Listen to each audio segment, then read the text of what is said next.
آگے اس کے بعد پھر ذکر آ رہا ہے مہر کا، چونکہ یہ نکاح کے مسائل چل رہے ہیں، پھر مہر کا ذکر آ رہا ہے کہ اللہ کا حکم ہے کہ جب کسی سے نکاح کرو کسی عورت سے تو اس کا مہر ادا کرو.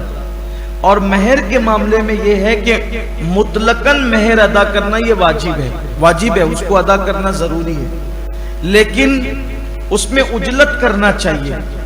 کچھ لوگ مہر بہت تاخیر کرتے ہیں، بلکہ بعض لوگ کا حال تو یہ ہے کہ 4 6 بچے ہو گئے، داڑیاں سفید ہو گئی، 50 60 سال کی عمر میں پہنچ گئے، نکاح کو 40 سال ہو گئے، ابھی تک انہوں نے مہر دیا ہی نہیں.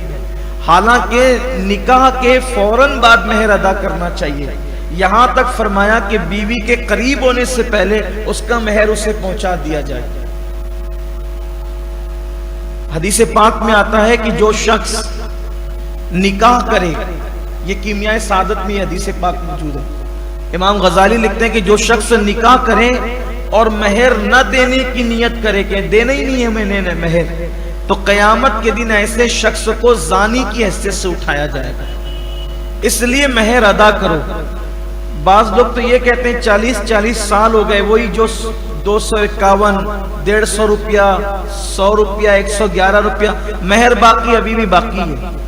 دنیا کہاں پہنچ گئی؟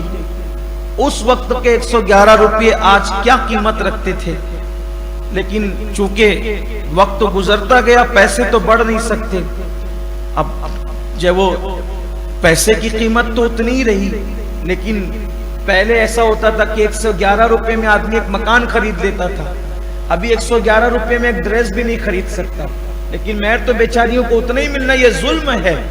اس لیے جلدی دے دو، جتنا بھی ہے دے دو، بلکہ اگر بہت پرانا ہے تو کچھ بڑھا کر کے اس میں دے دو تاکہ وہ کوئی زیور تو خرید سکے.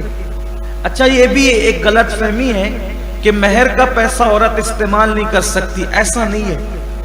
مہر کا پیسہ اگر عورت چاہے تو اس کے زیورات بنا کے پہن لے، اپنے ذاتی کام میں استعمال کر لے.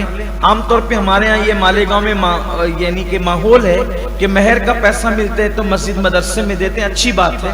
لیکن اگر آپ اپنے کام میں لانا چاہتے ہیں تو بھی لا سکتے ہیں. مگر یہ بھی اچھی بات ہے کہ آپ مسجد مدرسے میں دے کر کے اللہ کی راہ میں دے دیں، یہ بھی اچھی بات ہے. لیکن یہ غلط فہمی ہے کہ نہیں استعمال کر سکتے. ذاتی طور پہ ایسا نہیں ہے، ذاتی طور پہ بھی استعمال ہو سکتا ہے. وہ عورت کی ملکیت ہے، اس کی خاص، وہ جس کام میں چاہے استعمال کر سکتے. مہر دے دیا کرو.